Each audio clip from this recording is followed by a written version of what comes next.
Hello दोस्तों, स्वागत है आपका अपने YouTube channel the learning circle में। दोस्तों मैं हूं लक्ष्मी नारायण यादव। आइए दोस्तों, पेपर 1 सेक्शन डी गाला जो प्रैक्टिस सेट है उसके बारे में हम बात कर रहे हैं। यहाँ पे आज हम सेक्शन डी के बारे में बात करेंगे और सेक्शन डी में क्वेश्चन नंबर 47 दिया है, state basic proportionality theorem and prove it. आपके बुक में जो गाला का बुक आपके पास होगा वहाँ पे बस यहाँ से लेके यहाँ तक राइट किया हुआ होगा, लेकिन इसका जो एक्चुअल है ये भी होता है। If a line is drawn parallel to one side of a triangle to intersect the other two sides in distinct points, then the other two sides are divided in the same ratio. मतलब कह रहा है, समझिए एक triangle होगा। चलिए मैं मान लेता हूँ एक ट्राइंगल है यहाँ पे, ये आपका क्या हो गया, ट्राइंगल हो गया। अब इस ट्राइंगल का हम नाम लिख देते हैं ए, बी और सी। ठीक है, लिख रहा है कि if a line is drawn parallel to one side of a triangle, मतलब कोई एक ऐसी लाइन है जिसे हम ड्रॉ करेंगे यहाँ से लेके यहाँ तक। यह जो लाइन है इस अगली वाली लाइन के पैरेलल होगा। पैरेलल का मतलब हर जगह पे इसका जो एंगल होता है, डिस्टेंस होता है, वो सेम होता है। Triangle to intersect the other two sides. अब इस लाइन को हमने यहाँ पे ड्रॉ किया इसके पैरेलल। अब ये लाइन जो है इस साइड ए बी और ए सी को दो अलग अलग, मतलब इस पर एक जगह कट कर रहा है और इस ए सी को भी एक जगह पे कट कर रहा है। ये बात समझिए आप। अगर ऐसा है तो ए बी सी है, इसको अगर करना है तो हम इसको डी ई मान सकते हैं। ए सी पर जहाँ पे कट कर रहा है उसको डी पॉइंट लिया, सॉरी ए बी पर, और ए सी पर जहाँ कट किया वहाँ पे हमने ई पॉइंट ले लिया। ठीक है, आगे देखिए क्या कह रहा है। Then the other two sides are divided in the same ratio. मतलब क्या, अगर ये दोनों साइड, ये साइड और ये साइड कितने पार्ट्स में डिवाइड हो रहे हैं, दो पार्ट्स में। एक पार्ट ए डी हो गया, दूसरा पार्ट डी बी हो गया। इसका एक पार्ट ए बी हो गया, इसका दूसरा पार्ट ए सी ई सी हो गया। तो कह रहा है कि ये सेम रेशियो में डिवाइड कर रहा है। मतलब जो ए डी है, A D upon D B is equal to A E upon E C. क्या हो गया, ए ई अपॉन ई सी। मतलब इसी को हमें प्रूफ करना है। मतलब मैं यहाँ लिख सकता हूँ, या to prove that A D upon D B is equal to A E upon A C. अब मैं यहाँ पे प्रूफ करने की कोशिश करता हूँ। यहाँ पे कुछ चीज़ें और भी लिखनी होती है।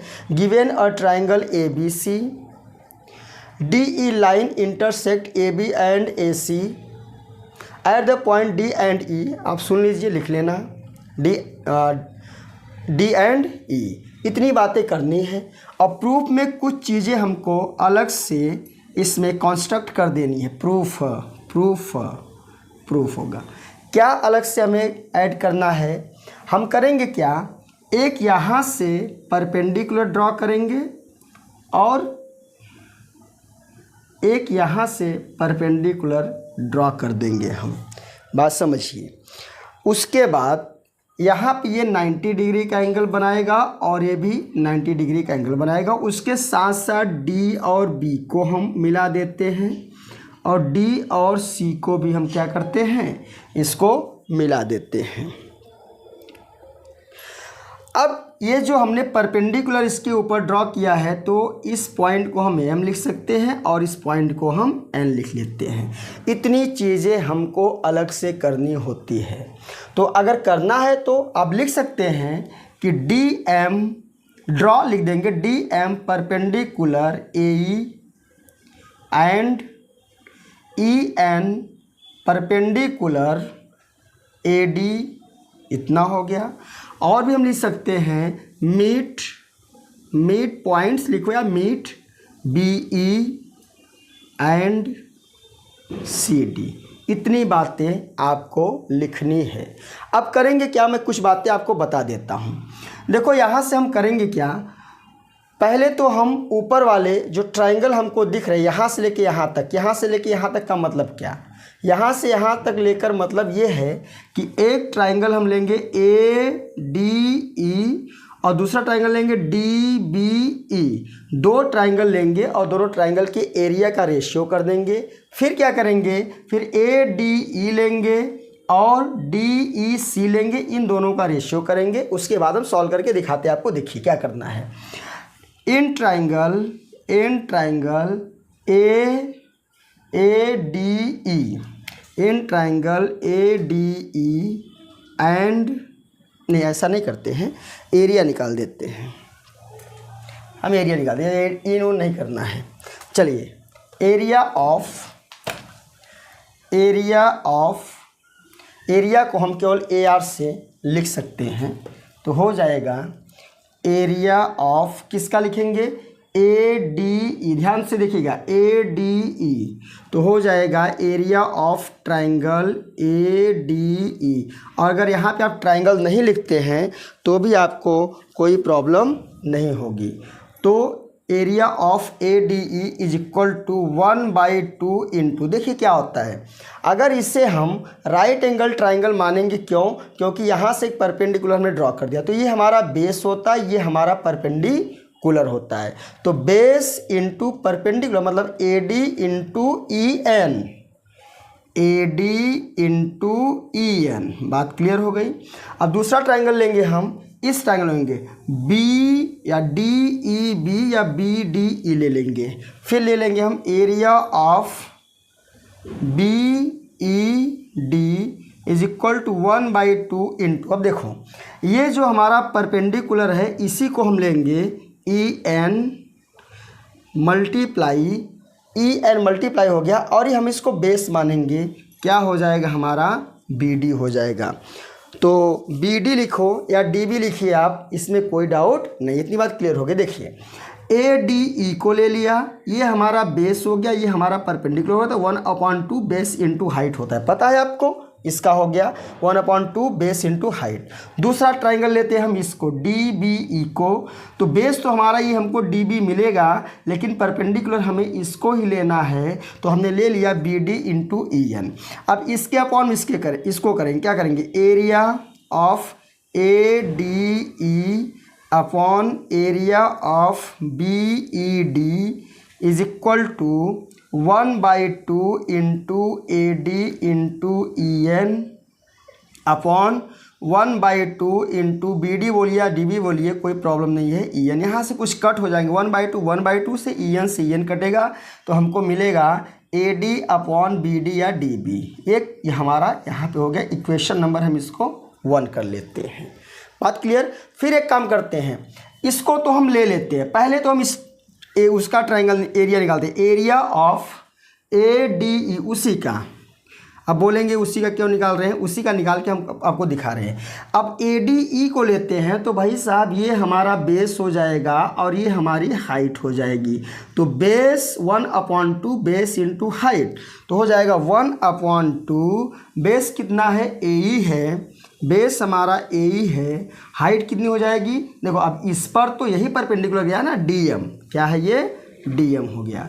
और दूसरा हम किसका एरिया निकालते हैं, अब यही बेस यही परपेंडिकुलर है, तो इस लाइन पे ही भी होगा वही परपेंडिकुलर, तो इस लाइन में कौन सा अगला ट्राइंगल हमको मिल रहा है, देखिए ये मिल रहा है और ये लाइन मिल रही है, और मतलब क्या, DEC, area of DEC is equal to 1/2 into ये DM परपेंडिकुलर, इसका बेस यानी कि EC multiply DM, EC multiply DM।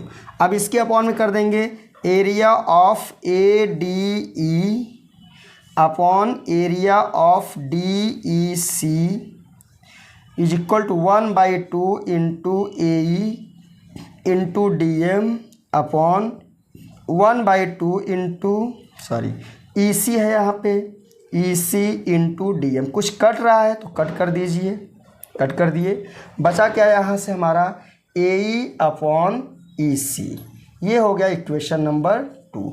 बस यहाँ तक क्लियर हो गया। एक इक्वेशन और बनाते हैं और उसको कंपेयर करके हम इसको प्रूफ करके आपको दिखा देते तुरंत। देखिए ध्यान दीजिए, यहाँ पर लाइन DE क्या है, लाइन DE और लाइन BC ये क्या है, परपेंडिकुलर, आपको पता है क्वेश्चन से, ये लाइन DE और BC परपेंडिकुलर है। अगर एक ही बेस पर दो ट्राइंगल हों, कौन सा ट्राइंगल, DBE, एक ट्राइंगल ये और दूसरा ट्राइंगल हमारा क्या है, डी सी ई, ये ट्राइंगल, ठीक है, दूसरा ट्राइंगल।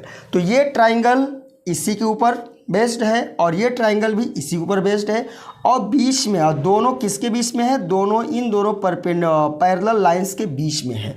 अगर एक ही बेस पर दो ट्राइंगल हों और दो पैरेलल लाइंस के बीच में हों तो दोनों ट्राइंगल की एरिया क्या होती है, सेम होती है। दोनों ट्राइंगल की एरिया क्या होती है, सेम होती है। तो मैं यहाँ पे आपको करके दिखा देता हूँ। एरिया ऑफ किसकी, B D E is equal to area of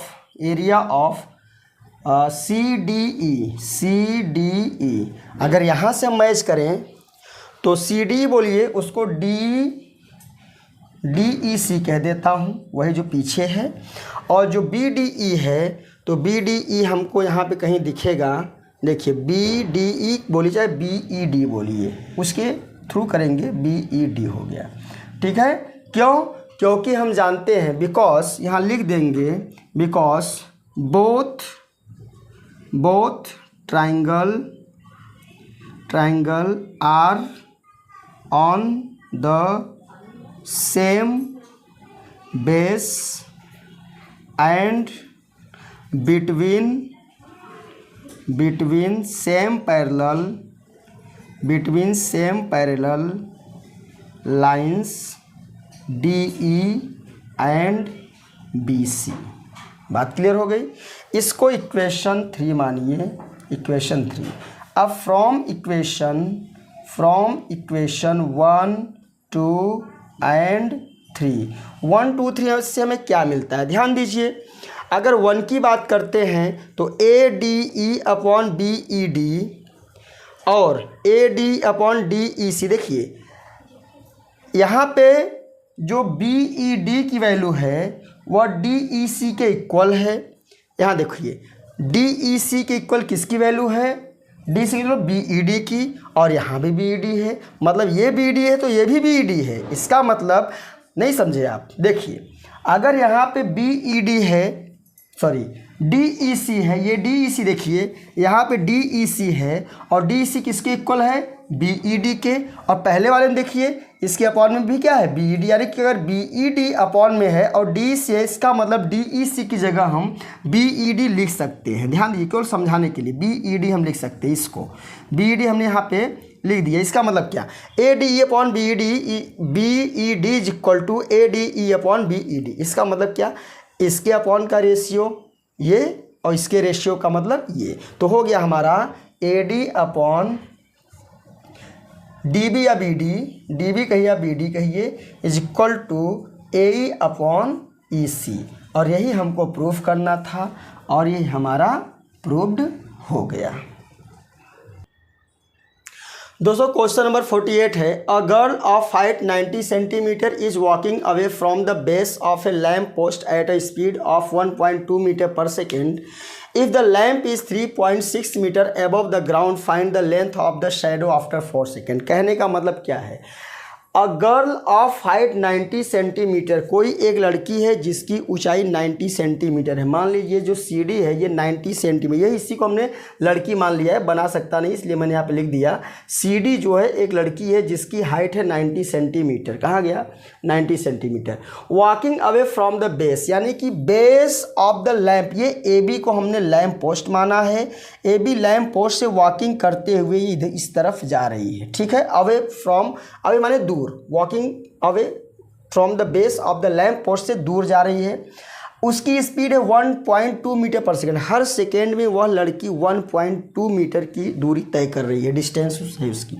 if the lamp is 3.6 metre above the ground, मतलब अगर यहाँ से लैम्प 3.6 मीटर, मान लीजिए यहाँ पे है lamp 3.6 metre above the ground, find the length of her shadow after 4 second. 4 second के बाद उस लड़की की जो शैडो होगी वो कितनी लंबी बनेगी। तो ये जो हमने लिखा है, ये जो डी है इसको हमने शैडो मान लीजिए यहाँ से लैंप है, यहाँ से लैंप की रोशनी आ रही है तो लड़की को लड़की भाई अब ऐसे है, यहाँ से लैंप की रोशनी जाएगी तो यहाँ से शेडो आगे की तरफ बढ़ेगी, तो यहाँ से जब रोशनी जा रही है, इसको लाइट इसके ऊपर पड़ रही है, तो यहाँ से इसकी शेडो बन रही है और शेडो ज़मीन पे ही बनेगी। दीवार तो आगे है नहीं, तो ज़मीन पे ही शेडो बनेगी। तो उस शेडो की जो डिस्टेंस है डी हमने मान लिया है। अब यहाँ पे मैंने कुछ चीज़ें पहले लिख दिया है। A B denote lamp post, A B जो है लैम्प पोस्ट को डिनोट कर रहा है। C D the girl, C D क्या है, गर्ल है। आफ्टर वॉकिंग 4 सेकेंड, 4 सेकेंड चलने के बाद लड़की यहाँ पे पहुँची है, लड़की है सी डी, ठीक है, away from the post. D E is the shadow of girl, जो डी ई है यह लड़की की शेडो की डिस्टेंस को बता रहा है, दूरी को बता रहा है, इतनी लंबाई उसकी लेंथ है, ठीक है ना। अब एक काम करिए, इसको हमने x मान लिया तो बी डी की वैल्यू भी कुछ हम फाइंड कर लेंगे। बी डी क्या है, देखिए हम एक चीज़ जानते हैं, हम जानते हैं कि speed is equal to distance upon time, ये आपको पता है, speed is equal to distance upon time. लेकिन यहाँ पे डिस्टेंस है, ये डिस्टेंस को बता रहा है, दूरी को बता रहा है। तो यहाँ से हम डिस्टेंस को अगर माने तो d is equal to S into T, और डिस्टेंस कितना है बी डी, तो हो जाएगा हमारा B D is equal to ये क्या है, स्पीड कितनी स्पीड से चल रही हो, 1.2 मीटर पर सेकेंड से चल रही है, इंटू मीटर पर सेकेंड, वो सेकेंड कट जाएगा, केवल मीटर बचेगा। और टाइम कितना ले रही है, 4 सेकेंड ले रही है, तो हो जाएगा 12 4 जा 48, 4.8 मीटर। ये जो डिस्टेंस है बी डी है वो 4.8 मीटर की दूरी मतलब उसने तय कर लिया है 4 सेकेंड के अंदर। अब देखिए यहाँ पे 2 ट्राइंगल हमको दिख रहा है। एक ट्राइंगल अगर हम ए बी ई को लेते हैं इसको, तो दूसरा ट्राइंगल हम सी डी ई को ले लेते हैं। तो देखिए हम करेंगे क्या, इसमें से लेने के बाद अभी आपको पता चल जाएगा। In triangle A B E and triangle C D E, देखिए भाई इन दोनों को हमें सिमिलर प्रूफ करना है। तो ध्यान दीजिए, ए बी ई और सी डी ई, ए बी ई और सी डी ई मतलब क्या, यह एंगल जो ई है वह ए बी में भी आ रहा है और सी डी में आ रहा है। मतलब हम लिख सकते हैं angle E is equal to angle E, क्यों, क्योंकि कॉमन एंगल है, ये आप समझ लीजिए पहली बात।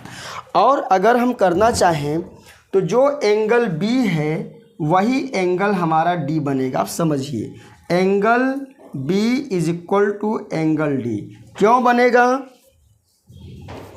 क्यों भाई, क्योंकि अगर ये हमारा लैंप पोस्ट है एकदम सीधा सीधा, तो ये भी तो सीधा ही होगा। ज़मीन के ऊपर ये लड़की खड़ी है तो परपेंडिकुलर खड़ी है, तो अगर ये 90 डिग्री है तो ये भी 90 डिग्री होगा, तो हम लिख देंगे बोथ 90 डिग्री। बात क्लियर हो गई। So triangle A B E similar triangle C D E by angle similarities, ये तो आप पढ़े ही होंगे, सिमिलैरिटी, ठीक है ना। ये बात क्लियर हो गई। अब हो क्या सकता है, अगर 2 ट्राइंगल आपस में सिमिलर हैं तो उनके जो साइड के रेशियो हैं वो रेशियो भी आपस में क्या होते हैं, इक्वल होते हैं। मतलब क्या, अगर हम यहाँ लिखें कि B E upon D E, इसलिए B E upon D E is equal to A B upon C D, A B upon C D, समझ में आया। अब देखिए बी क्या है, ये हमारा बी है, बी क्या है 4.8 प्लस एक्स है ना। देखो बी क्या पूरा बी हमारा है 4.8 यहाँ तक और एक्स दोनों को ऐड कर लेंगे तो 4.8 metre plus X upon D E. D कितना भाई, एक्स है, तो डी हम यहाँ पे लिख देंगे X is equal to A B कितना है। ए बी देखिए यहाँ लिखा होगा, ए बी की जो दूरी है, ए बी जो है लड़की का तो पता है, क्योंकि सी डी जो है, सी डी मैं लिख देता हूँ 90 सेंटीमीटर है, तो 100 का डिवाइड कर देंगे तो 0.9 मीटर आ जाएगा। और जो ऊपर हमारा बचता है ए बी यही है, ए बी कितना दिया है 3.6 मीटर, तो मीटर से मीटर यहाँ कैंसिल आउट हो गया। अब आगे मैं चल रहा हूँ, चलिए यहाँ पे हो जाएगा हमारा 0.6, तो 9 4 जा 36, 9 से कैंसिल आउट हो गया, क्रॉस मल्टीप्लाई कर देते हैं तो हो जाएगा 4x इज इक्वल टू, ये हो जाएगा हमारा 4.88 प्लस x इधर आएगा तो 4x minus X is equal to 4.8, 3x is equal to 4.8, 3 1 जा 3, 3 6 जा 18, x is equal to 1.6 metre हो गया। ये क्या है? Shadow of the girls. ये हमारा है, यही है shadow of the girl, shadow of the girl. ये पूछा है, क्या पूछा है कि find the length of the shadow of the, ये शैडो पूछ रहा तो यही शैडो जो हमारा आ गया 1.6 मीटर, ये आपका आंसर हो गया। Question number 49, the altitude of A right triangle is 7 centimetre less than it's base if the hypotenuse is 13 centimetre, find the other two sides. देखिए बहुत सिंपल है, आपको मैं समझाता हूँ। सबसे पहले तो आप एक राइट एंगल ट्राइंगल बना दीजिए। ये मैंने राइट एंगल ट्रायंगल बना दिया, इसमें एक एंगल 90 डिग्री है, इसको बी हमने मान लिया, इसको सी और इसको ए, तो आपको समझ में आता है। 90 डिग्री के जो सामने की साइड होती है उसे हाइपोटेनस कहते हैं। हाइपोटेनस हमको दिया 13 सेंटीमीटर, ठीक है।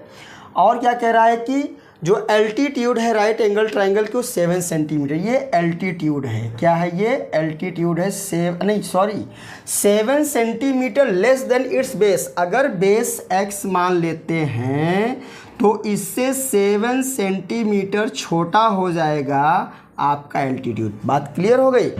जो बेस होगा बेस से 7 सेंटीमीटर छोटा है एल्टीट्यूड। अब क्या पूछ रहा है कि इन दोनों साइड की परफेक्ट वैल्यू आपको फाइंड करके दिखानी है। देखिए कुछ करना नहीं है, कुछ चीज़ें हैं जो मैं लिख लेता हूँ। Let A B C is a triangle where A B is altitude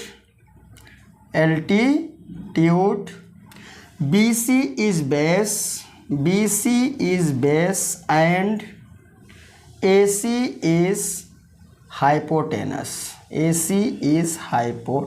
इतनी बात तो दिया है, आपको पता भी है ये एल्टीट्यूड होता है, बेस होता है, हाइपोटेनस होता है। आप ये बात आपको समझ में आती होगी।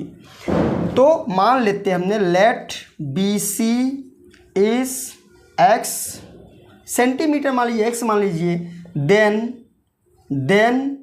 AB इज इक्वल टू, इससे 7 सेंटीमीटर छोटा है तो x माइनस 7 सेंटीमीटर यहाँ हो जाता है। सेंटीमीटर नहीं लिखेंगे, लास्ट में सेंटीमीटर निकाल देंगे, सेंटीमीटर करेंगे स्क्वायर होगा, फिर बाहर आएगा सेंटीमीटर ही होगा। उसको आप लिखो ना लिखो, लास्ट में लिख दीजिए तो भी चलेगा, वैसे लिखना तो ज़रूरी होता है। अब यहाँ पे हम पाइथागोरस थ्योरम का यूज़ कर देते हैं। किसका यूज़ कर देते हैं भाई? पाइथागोरस थ्योरम, ये भी स्पेलिंग होती है पाइथागोरस थ्योरम, ठीक है। क्या होता है? हम जानते हैं कि हाइपोटेनस का square is equal to base square plus perpendicular square या एल्टीट्यूड का स्क्वायर। मतलब AC is equal to, in the bracket, ऐसा करिए, इन द ब्रैकेट मत बनाइए, दोनों तरफ आप स्क्वायर कर दीजिए। AC square is equal to AB square plus BC square. बात क्लियर है? AC कितना है? 13 सेंटीमीटर का होल स्क्वायर हो जाएगा। यहाँ पे AB हमको कितना पता है? x माइनस 7 का होल स्क्वायर, यहाँ भी सेंटीमीटर होगा, प्लस BC की वैल्यू कितनी है? x, ये भी होगा सेंटीमीटर का स्क्वायर, तो भी चलेगा। x है x स्क्वायर, x माना तो x ही समझिए।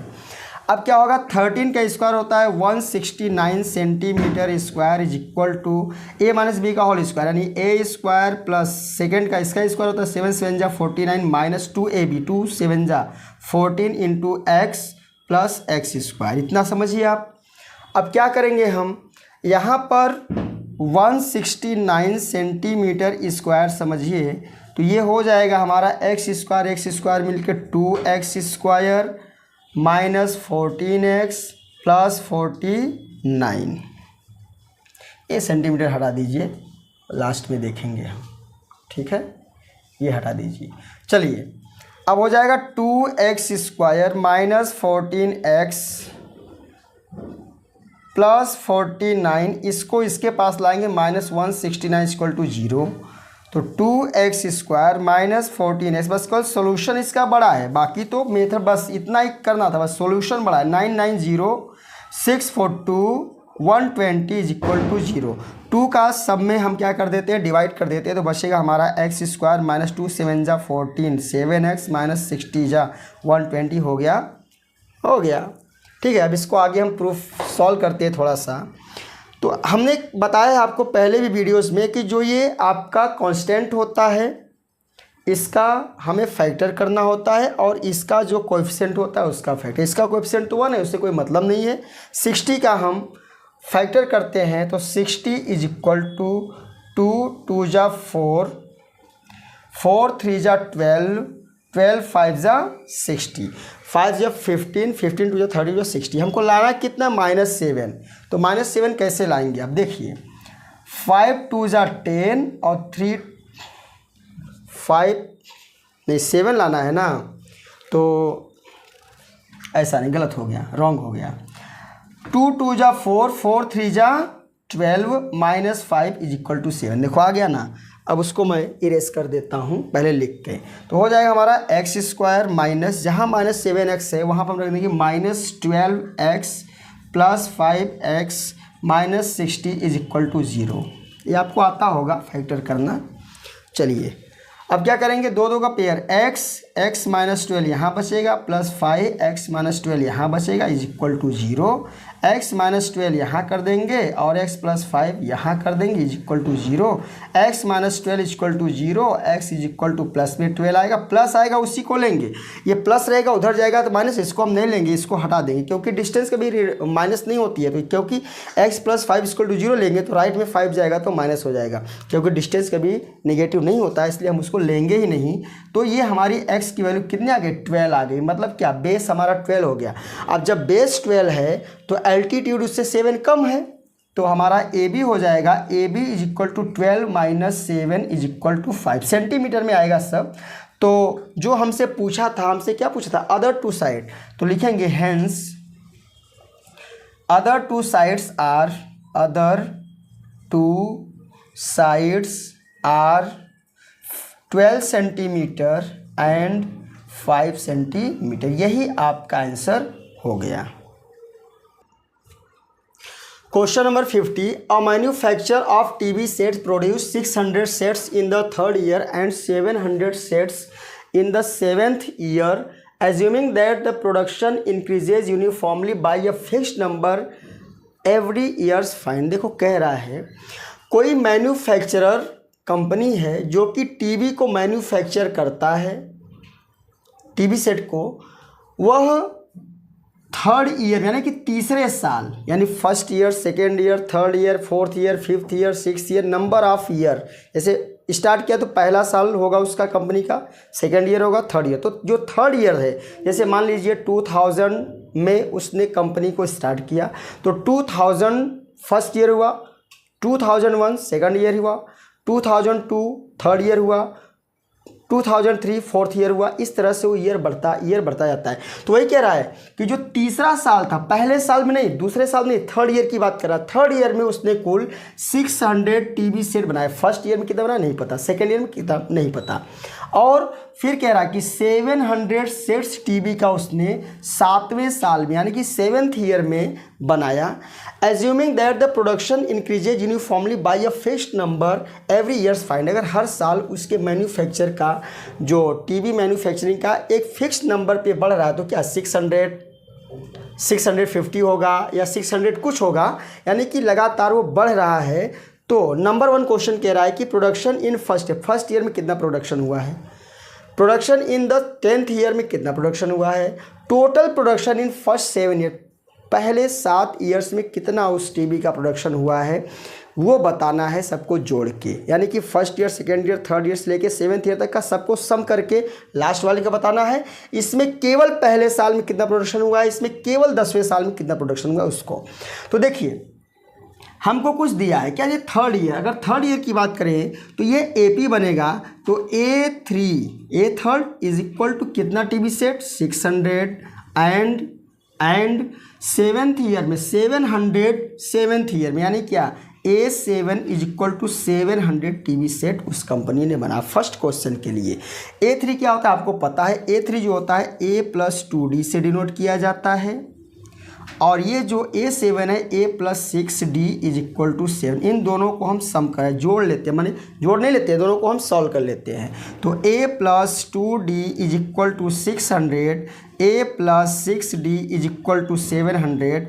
अगर दोनों, ये देखो दोनों का कोएफिशिएंट सेम है तो इसे, और दोनों का साइन भी सेम है, तो हम क्या करेंगे सब्ट्रैक्ट कर देंगे और साइन चेंज हो जाता है। ये पहले भी आप पढ़े होंगे।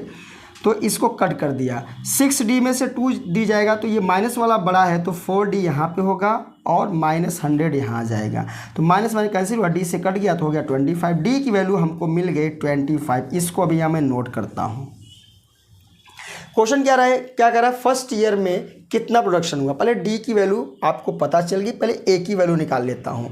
A+2 इंटू D की value 25 is equal to 600, A+25 टू जा 50 is equal to 600। 50 right side में जाएगा तो इसको हम जब सॉल्व करेंगे तो क्या बचेगा 550। इसका मतलब जो पहला नंबर आया यही फर्स्ट ईयर में उस कंपनी ने टीवी का प्रोडक्शन किया था, यानी कि 550 पहला हो गया। सेकंड देखिए क्या है आपका। सेकंड क्वेश्चन कह रहा है कि the production in the 10th year, 10वें ईयर में कितना प्रोडक्शन। बहुत सिंपल है, A10th is equal to A+n-1 into D। A10th is equal to AN लिखते हैं, ये फार्मूला होता है। तो A10th, A की वैल्यू कितनी है भाई, A की वैल्यू है यहाँ पे 550 प्लस n कितना 10 है ना, तो 10-1 इंटू D की वैल्यू 25 है। तो 10वें साल में कितना प्रोडक्शन हुआ 10वें साल में, तो 550 प्लस यहाँ बचेगा 9 इंटू 25। इसको सॉल्व करेंगे तो 550 प्लस 25 9 जा 225 ऐड कर लेंगे तो 52775। ये 10वें साल में कुल 775 टीवी का प्रोडक्शन हुआ है। ये दो क्वेश्चन हमारे हो गए। थर्ड वाला क्या कह रहा है, कह रहा है कि शुरू के 7 सालों में कितने टीवी बने। पहले साल, दूसरे साल, तीसरे साल, 7 ईयर्स को में जितने टीवी बने सबको ऐड कर लेना, यानी कि सम का फॉर्मूला लगेगा SN is equal to n/2 2A+n-1 into D से हम करेंगे तो S10 कितने साल की बात कर रहा है 7 ईयर की। तो S7 is equal to 7/2 2 into A की वैल्यू 550 प्लस 7 1 इंटू D की वैल्यू 25। इसको हम सॉल्व कर लेंगे, आपका आंसर आ जाएगा 7/2 550 2 जा 1100 होगा प्लस 20, यहाँ 6 बचेगा तो 25 6 जा 150 होगा। इसको सॉल्व करेंगे तो 7/2 मल्टीप्लाई 1100 और 100 मिलकर 1250 2 से डिवाइड करेंगे 2 6 जा 12 2 2 जा 4 2 5 जा 10 और मल्टीप्लाई कर देंगे तो 7 5 जा 35 कैरी 3 7 2 जा 14 और 3 17 और 7 6 जा 42 43 4375 टोटल टीवी का प्रोडक्शन अगले कुल मिला के शुरू के 7 सालों में हुआ है।